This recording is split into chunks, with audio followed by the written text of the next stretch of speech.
Hey guys, it's Rachel from The Little Ring Lamb, and today is my February movie wrap-up. In February, I only managed to watch 6 films, 5 new-to-me films, and 1 rewatch. It was a bit slower than January, but, I'm going to have months where I'm watching so many, but my main goal for most months, besides last month, but I'm trying to watch at least 8 films, so 2 a week, which I think is a reasonable and realistic goal for at least the beginning of this year. So the first part of this video is going to be me going over, my spreadsheet. So I'm going to go over when I watched the film, how many times I watched in the month, if it was a new watch or rewatch, and then I have a little section that I'm allowed to put like a little line being like, loved it, blah, blah, blah. Also in that section, I'm going to be giving you an overview of the film. Also, because I don't have the technological capabilities to put a picture beside my head and be like, this is the movie. The second part of this video, I will be showing you the DVD covers and ranking the movies from favorite of the month to least favorite. This spreadsheet is not in any particular order. It's just in, it was a spreadsheet that I made to write all the movies I want to see this year, at least on DVD, not necessarily counting the theater. So yeah, we're going to just jump right into it. But yeah, this is not going to be in order, so it's not going to be like the 1st of February I watched this. It's going to be all over the map, but I watched them in February. It doesn't really matter, but let's get on to it. So the first film I'm going to be talking about is Star Wars Revenge of the Sith, which I watched on February 10th. I watched it once this month. It was a new watch for me. And I said, love this one. Favorite in the trilogy, love, love. So I really loved Attack of the Clones. I talked about that, I believe, last month. And really, really enjoyed it. Because The Phantom Menace, I was not crazy. I was like, oh no, is the trilogy going to be all like this? But Revenge of the Sith was so good. And I really loved it.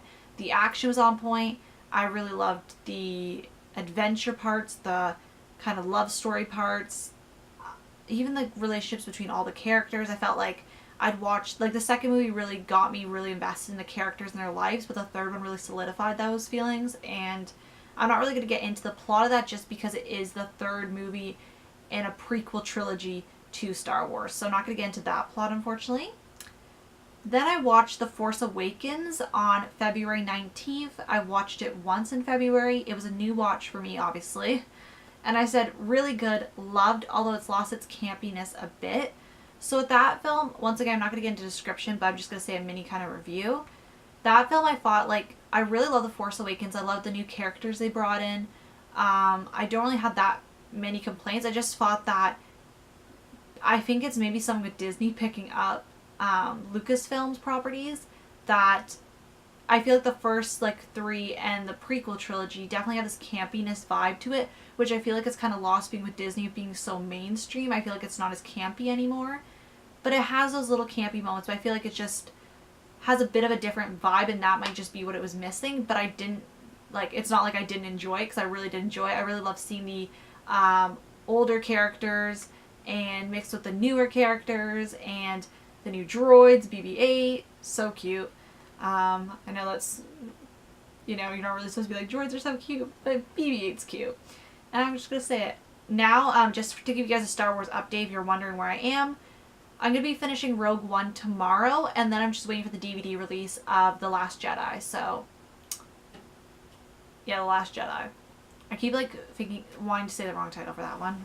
Don't know why. The next film I watched on February 20th, 2018, and that was Before Sunset. That one I watched once in February. It was a rewatch for me because I did watch it in January. And I just love those films so much. I discussed them in last month's wrap up. They're tied to Jurassic Park for my favorite trilogy. They're such good films. And I was watching with my best friend. I got her, I watched the first film of her in January, and we're still continuing on with the trilogy. So I watched that of her this month. It's also an excuse for me to rewatch it. And those films are basically about 2 people, the first one, that was the second one, so I'm not going to explain the synopsis, but they're about 2 people who have a chance meeting, and kind of the story goes from there. It's a very, it's like a film where they just talk the whole film. There's nothing very big that happens. It's a lot of talking and discovering certain things about yourself. Then I watched The Shape of Water. I actually went to the theaters to see this, and I saw it on February 2nd. I saw it once this month. It was obviously a new release and new watch for me. Well, I think it came out in December, but whatever. And I said, amazing, loved it. I can see why it's see why it's not nominated. Why it's nominated, although I know the controversy with the plagiarism, that kind of scandal. I did read into that and that kind of thing. But besides that, I'm just going to judge it on its own accolades. I thought it was a really good film. I know there's controversy surrounding that. Some people didn't like it. But I thought it was really well done. I'm not really into the whole fable kind of thing. So that was one of my fears going into the film. But I absolutely adored it. I just thought it was a great film. It was visually stunning. It had a really good story. And it was one that I walked to the theater where I actually was ready to talk about it. Usually I'm very silent when I go to this movie because I'm just contemplating in my head. But I really wanted to talk about that one right away. It was just really, really good. I really enjoyed it. And I was really happy I saw it. One of the reasons, too, why I wanted to see it before the DVD release was because it did get nominated for the most Oscars at this year's ceremony, and I watch the show every year. So I really wanted to be up with it because some years I've watched the Oscars and I didn't see any of the films. But I knew about them, but I just didn't see them because I wasn't big into films. But now that I'm making this conscious effort to watch more films, it makes more sense to try to see some of the Oscar-winning the next film I watched was 2 Days in Paris, and I watched that on February 11th, 2018. I watched it once. It was a new watch for me, and I said it was pretty good, although I'm a big fan of Julie Delpy projects. So I wasn't super enraptured with this one. It was just okay. I haven't watched a sequel yet, probably because of that reason, but I really love Julie Delpy's properties. I think it was just a really good story, but I think it was maybe, I don't know, there's just something off when I was watching it. But I did like the concept, and I did really like the writing. That was one of the really strong suits, and that might have been why I like the story more because of the writing.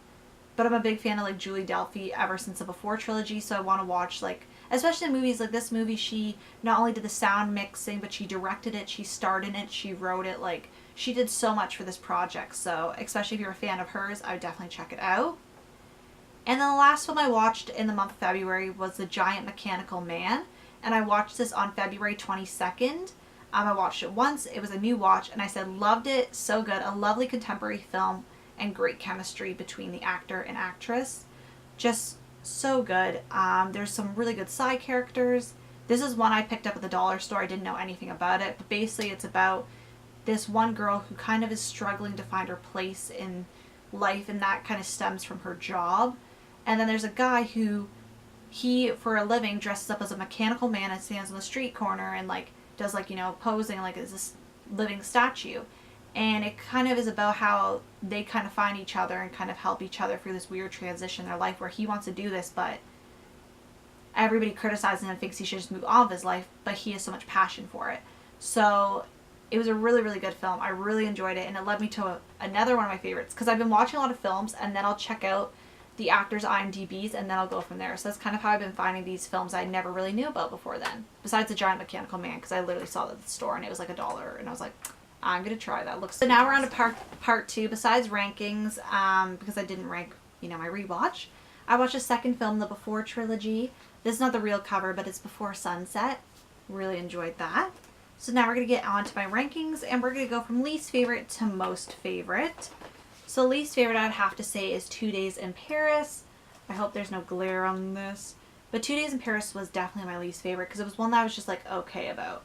I feel like I'm not a very harsh critic, so when I feel okay about something, not that it's a horrible movie, just in comparison to all the films I watched this month, it was my least favorite. Then my next film, so number 4 on the list. I was gonna say 5 because I put Attack of the Clones here, but that was last month. So number 4 is Star Wars, The Force Awakens. I really enjoyed this film, but yeah, I enjoyed the other movies I watched more. I don't know why I keep saying that because obviously you guys know that. Number 3, number 3 is The Giant Mechanical Man, and this is the cover in case because this is one that nobody really talks about.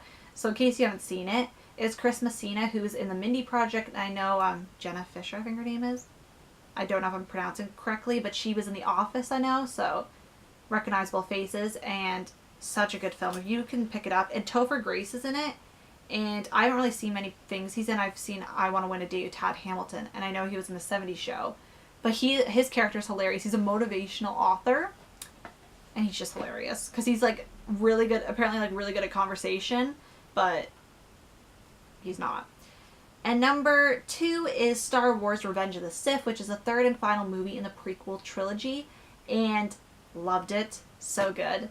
And number one, of course, is The Shape of Water, which I really did enjoy. I know the controversy and all that, but at the end of the day, I enjoyed it. I thought it was aesthetically pleasing.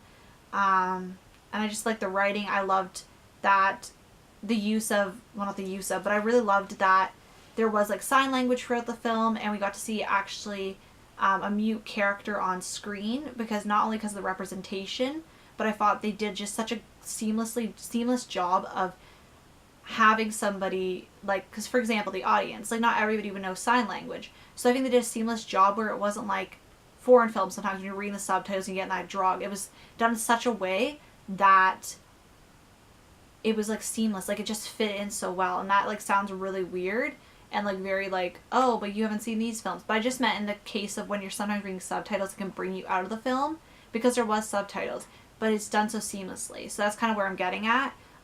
If you can understand, it's kind of a weird roundabout way I was saying it, but it was just because of the way it was done. I loved Octavia Spencer's best friend role. I really loved her character. She was so funny, and she has some really good serious moments. The villain was good. Obviously the main character was amazing. I'm forgetting the actress's name right now.